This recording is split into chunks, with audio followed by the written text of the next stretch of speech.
Bonjour et bienvenue dans cette analyse, nous sommes le vendredi 10 novembre, on commence tout de suite avec AUD-USD qui a perdu beaucoup de terrain. Effectivement, cette grosse zone de résistance, on l'avait noté en début de semaine à 65,028 et 65,206. Donc là, on avait le haut de la résistance qui a montré pas mal de résistance justement et le bas de la résistance avec ici un gros rejet, un rejet également là. Donc forcément, c'était assez difficile. Si ça a cassé, c'était direction les 0,65 683. Maintenant, c'est pas le cas. On a eu un échec de percée et donc un retour sur la moyenne mobile simple à 200 périodes. Jusque là, c'est entre guillemets assez normal. Étant donné qu'on a eu un échec, on est parti reprendre un peu des bases sur la SM200. Maintenant, ce qui est un peu moins normal, c'est la cassure et clôture par le bas de cette moyenne mobile à 200 périodes. Là, ça montre vraiment du coup une notion baissière, une grosse baisse, parce que là, on a vraiment perdu beaucoup de terrain sur très peu de temps. Donc, depuis cette cassure et clôture juste avant là en H4, on devrait avoir une accélération baissière. Donc là, c'est forcément pas vraiment acheteur, on peut pas vraiment être optimiste sur cette paire. On a un objectif qui est ici, voilà, sur le support qui a fait rebondir ce prix à ce niveau-là également, et à ce niveau-là, et à ce niveau ici. Donc ce sont les 0,63 339, donc on devrait assez rapidement toucher ce niveau-ci. Et si on casse et clôture encore une fois par le bas, on va aller chercher encore un autre support qui pour le coup est un peu plus puissant. C'est un gros support qui a fait rebondir ici, ici, ici et ici. Donc ça, à mon avis, on devrait rebondir sur ce niveau à 0,62 894. Si on passe encore une fois en dessous et qu'on s'accélère, là, il n'y a pas vraiment de niveau à part ici directement les 62 513. Donc voilà pour AUD-USD, je ne suis pas vraiment optimiste, sachant qu'on a eu un gros échec de tentative de percer par le haut, ce qui se caractérise par une perte de terrain. Sur GBP-USD, pareil, on a eu du coup toute cette cassure, etc. Le take profit qui avait été touché dans le canal Telegram, je vous avais fait un short pour bien vous expliquer, et là, bien forcément, on a perdu du terrain, donc c'est un peu pareil, hein. On avait une résistance qui était à 1,24184. On avait une résistance ici qui a fait perdre et chuter les prix. Là aussi, cette résistance a fait chuter les prix, là également. Donc on savait que c'était une grosse résistance. Malheureusement, la paire n'a pas réussi à percer par le haut et donc on a un retour baissier. Le problème ici, c'est qu'on avait un gros support ici. Les 1,22 691 faisaient office de gros support. Vous voyez ici que ça faisait grosse résistance également. Support à ce niveau-ci. Et quand on revient vers le passé, grosse résistance et gros support. Donc on sait que c'est un niveau très important. Les prix n'ont pas vraiment rebondi, assez bizarrement. Et au contraire, ont cassé et clôturé par le bas. Ce qui fait que, là, on va encore une fois, on n'est pas vraiment baissier. On n'est pas autant baissier sur GBP-USD qu'on pourrait l'être sur AUD-USD, qui lui a déjà cassé la moyenne mobile simple à 200 périodes. Là, on est encore au-dessus. Donc moi je dirais que pour le moment je suis assez neutre sur le GBP-USD. Rebondir maintenant c'est un petit peu random. Donc je vais supprimer le canal pour que vous puissiez bien comprendre ce que je veux dire. Mais en fait quand je vais mettre un support qui est proche et qui pourrait faire office de rebond, j'en ai un là, oui, mais ça n'a pas vraiment, à part pour ce coin-ci, ça n'a pas vraiment fait ses preuves. Et ensuite on arrive directement à la moyenne mobile simple. Et en dessous de la moyenne mobile simple, on va avoir un gros support qui est ici. Donc ça donne pas mal de niveaux, sachant que peut-être qu'on peut tout simplement aussi retirer plusieurs niveaux pour voir un peu plus clair sur le graphique et à ce moment-là mettre du Fibonacci, ça c'est possible aussi. Donc retracement de Fibonacci, on prend l'ombre à la hausse, l'ombre à la baisse, voilà, et on va voir tous les niveaux. Et là forcément, je vais décaler bien comme ça. Sans trop de surprise, on voit que c'est les 38,2 qui font pour le moment office de rebond. Mais si on casse par le bas les 38,2, ça va être direction les 23,6. Donc entre les 23,6 et la moyenne mobile simple à 200 périodes. Mais tant que pour le moment on se consolide autour des 38,2, il y a autant de chances qu'on arrive aux 50 qu'aux 23,6. Donc je suis neutre sur GBP-USD. L'euro-USD, donc là on a vu juste, on est toujours dans le canal haussier, on a eu le haut du canal qui s'est traduit par une baisse, donc comme à chaque fois, jusque là rien d'extraordinaire. Actuellement, les prix sont à 1,06 686. C'est un point clé. On sait que c'est une belle, un beau support avec ce rebond ici, résistance là, résistance ici et un gros support juste avant également en juin si je dis pas de bêtises. Donc c'est un gros niveau, c'est un point clé. À voir si on rebondit. Je pense pas qu'on va vraiment rebondir dessus parce que même si on est dans un canal aussi, on reste assez haut dans le canal. Sachant que là on a la moyenne mobile simple plus le support oblique, bah à ce moment-là c'est intéressant d'acheter. Donc c'est vrai que le point d'entrée ici n'est pas forcément intéressant, mais par contre avoir un point d'entrée où la moyenne mobile simple est sur le support oblique, bah là ça fait office de double support, ça peut vraiment être intéressant. Pourquoi je dis que là c'est pas intéressant en termes de point d'entrée? Bien parce qu'en fait au niveau des ratios ça va bloquer. Si vous travaillez le rebond, vous achetez ici, vous avez un objectif donc ici, assez modeste, où on se dit voilà je vais juste aller chercher le plus haut et je vais pas vouloir faire un nouveau plus haut. Là en fait le stop loss vous pouvez très bien le mettre ici, c'est pas le problème, mais on n'a qu'une seule sécurité, même si c'est un point clé c'est qu'une seule sécurité, donc c'est vrai que le point est assez haut et si on le perce ou même si on tente de le percer, on peut vite toucher le stop loss. Donc c'est pour ça que le point d'entrée n'est pas optimal. À l'inverse, ou si on a du coup un point d'entrée sur le bas du canal, là on a beaucoup plus à chercher et on a pratiquement le même risque et le même nombre de pips de perte. Donc c'est pour ça qu'il faut faire attention. C'est pas impossible, vous êtes libre de toute façon de faire ce que vous voulez, mais c'est vrai que c'est pas non plus le meilleur point d'entrée pour un achat sur l'euro USD. USD-JPY, donc là c'est assez intéressant, je l'avais call mais sur NZD-JPY dans le canal Telegram et on voit qu'il pourrait très bien faire pareil. Donc on a eu une grosse résistance ici, les 151, 509, 510, 530 là autour. On a eu une grosse tentative donc de cassure par le haut qui a échoué, donc on a retourné sur la SMA. On a encore une fois une tentative, donc là qu'est-ce que c'est le billet qui nous donne envie? Et bien c'est ici, un point d'entrée là, un stop loss ici, un TP1, même si j'aime pas trop ce côté TP1, TP2, etc. J'aime bien avoir un seul TP, mais qui est bien placé et qui est cohérent. Mais c'est vrai que ici, si les prix marquent encore une fois de la baisse, montrent de la faiblesse, etc., ça sera intéressant de mettre une vente, sachant qu'on sait que c'est une grosse résistance. Voilà, on part du principe que si l'histoire se répète, il y a moyen d'aller chercher la même baisse qu'auparavant.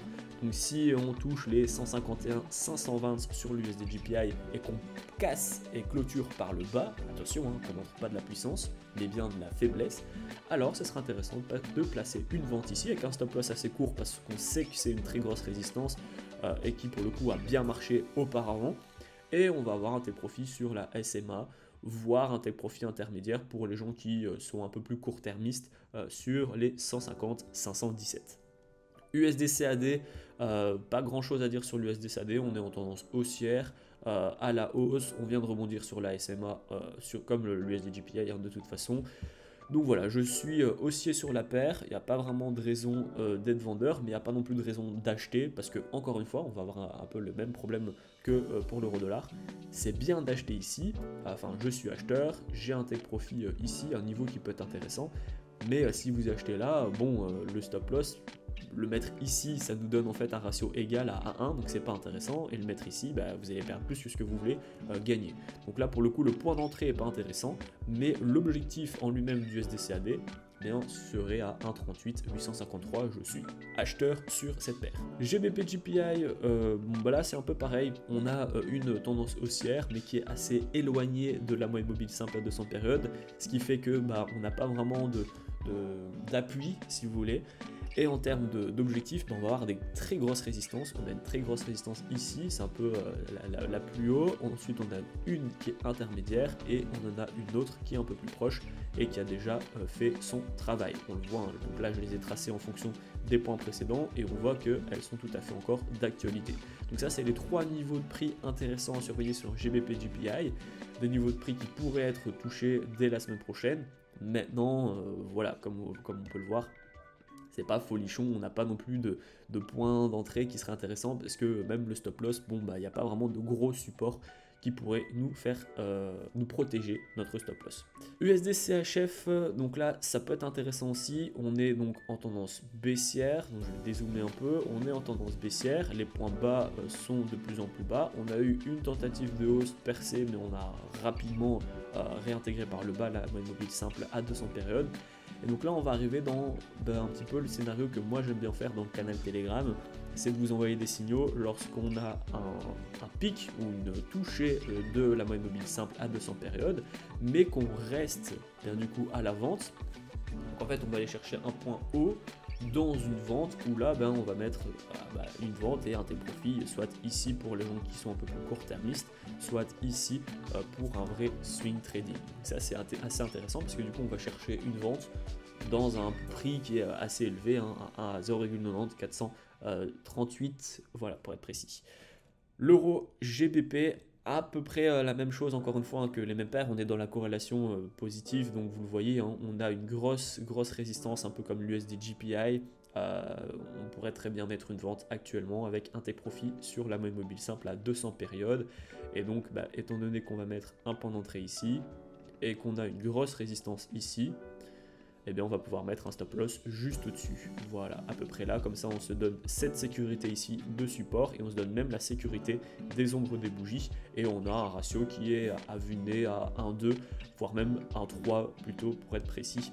Donc c'est assez intéressant pour l'euro GBP. C'est juste que là, on met une vente en tendance haussière, donc c'est pas non plus super haut en termes de probabilité. Euro AUD, donc assuré clôture par le A de la moyenne mobile simple et du canal baissier, ce qui fait que maintenant on est bien en tendance haussière. Maintenant là on va voir encore une fois de la résistance qui va poser problème. Cette résistance-ci elle est assez importante.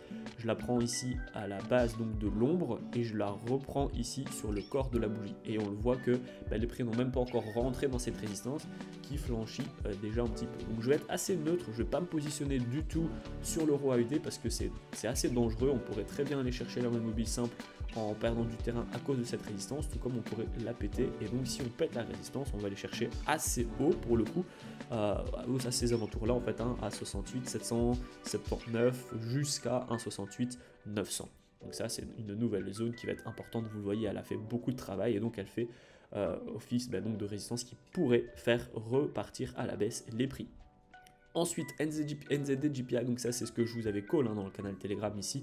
On rentre sur NZD GPI dès que les prix touchent les 89 711 avec un SL et un TP. J'ai mis l'alerte de prix. Pourquoi? Bien parce qu'il y avait la Fed également qui faisait attendre un peu les prix. On avait quand même un sentiment d'hésitation et de tension sur le marché. Donc je voulais mettre une alerte de prix pour pas rentrer, sachant que voilà, je l'avais vu bien avant, je l'avais vu ici. Donc je voulais pas rentrer à ce moment-là. Sauf que là, on était sur une bougie à 23h à Dubaï. Donc j'avais pas l'écran en face de moi et j'ai pas vu l'alerte de prix. Donc j'ai un peu loupé le signal, on peut le dire. Je vais pas le reprendre maintenant. Soit vous prenez le train avant, soit il est en retard et donc vous le prenez pas en route.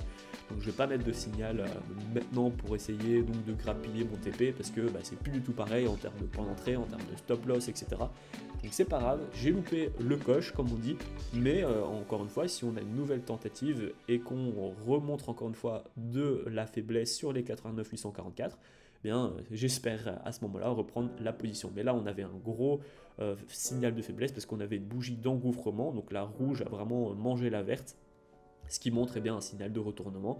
Et on a eu donc derrière 8 heures de baisse qui correspond à mes 8 heures de sommeil. Ensuite, Euro CHF, donc on va pas le voir ensemble. NZD CAD, pareil. On va s'occuper donc de NZD USD. Donc là, j'avais retracé et je l'avais mis également sur le canal Telegram. NZD USD, j'ai déjà envie de rentrer, mais je vais attendre le percer par le bas sous les 38,2 de Fibo. Donc encore une fois, une AR de prix avec des TP et des stop loss. Vous voyez ici, on était ici et je voulais me rendre en position en dessous de la SMA. Donc moi, je voulais rentrer ici. On l'a fait. Maintenant, encore une fois, on a eu une grosse baisse et là, on est tout de suite sur les 50. Donc j'aimerais bien, qu'est-ce qui se passe en fait pour me faire rentrer? J'aimerais bien qu'on ait une bougie comme ça. Si on a une bougie ainsi, je vais pouvoir rentrer parce qu'à ce moment-là, on est toujours en tendance baissière, mais je prends la correction haussière qui va taper sur la même mobile simple et puis je me positionne pour prendre l'impulsion baissière qui va toucher les 61,8 et moi je pourrais même mettre un stop loss assez serré en fait au-dessus des 38,2 parce que c'est déjà une belle sécurité et en fait ça me permet d'avoir un super point d'entrée d'avoir un stop loss qui est assez proche à 15 pips et un take profit qui a 40 pips. Et là, c'est assez intéressant pour moi. Et vu que j'ai la moyenne mobile simple en sécurité et que j'ai les 38,2 en autre sécurité, ça me fait deux belles sécurités. Et un take profit ici à 61,8 où il faudra juste casser les 50, mais si on casse les 50, c'est direction claire et nette les 61,8. Donc ce qui correspond à ce niveau de prix, donc les 0,58 688. C'est pour moi l'objectif pour la semaine prochaine. Ensuite donc on va finir avec GBP AUD et Euro GPI. Donc là c'est un petit peu la même chose que ce que je vous ai donné. On a une cassure et clôture par le haut, on a également la moyenne mobile simple à 200 périodes qui a été percée par le haut. Donc voilà, on a un objectif qui est très franc, qui est juste ici à 1,93191. En termes donc de possibilités, c'est pas assez intéressant d'acheter maintenant parce que votre stop loss il faut vraiment qu'il soit là pour le coup. En termes de sécurité, il n'y a pas d'autre grosse sécurité et là ça correspond en fait à un support et une résistance à un point clé.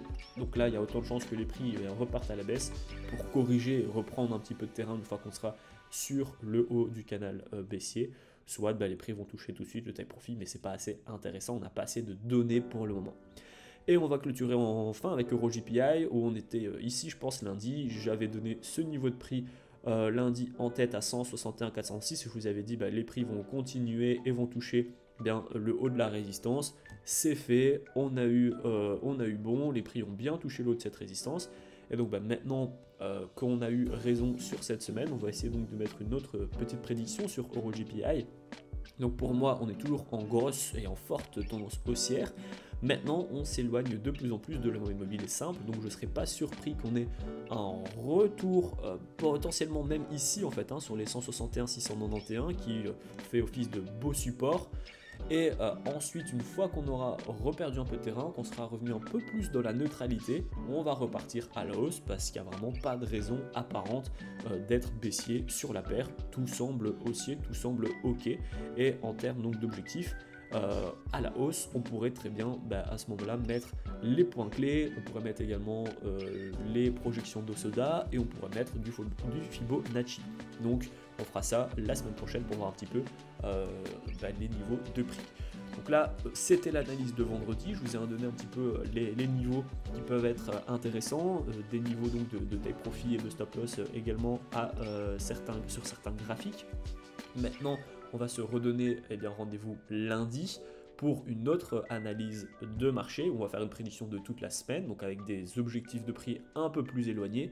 Et on aura encore une fois d'autres points d'entrée, etc. Parce que la journée de vendredi, c'est toujours une belle journée qui est assez intéressante. Vous voyez ici qu'il y a pas mal d'annonces, dont le PIB sur les GBP. On va avoir ici l'indice des prix à la consommation. Donc voilà, il y a quand même des choses à se mettre sous la dent aujourd'hui. On a eu la déclaration pour les NZD. Donc voilà, on va laisser faire la journée vendredi.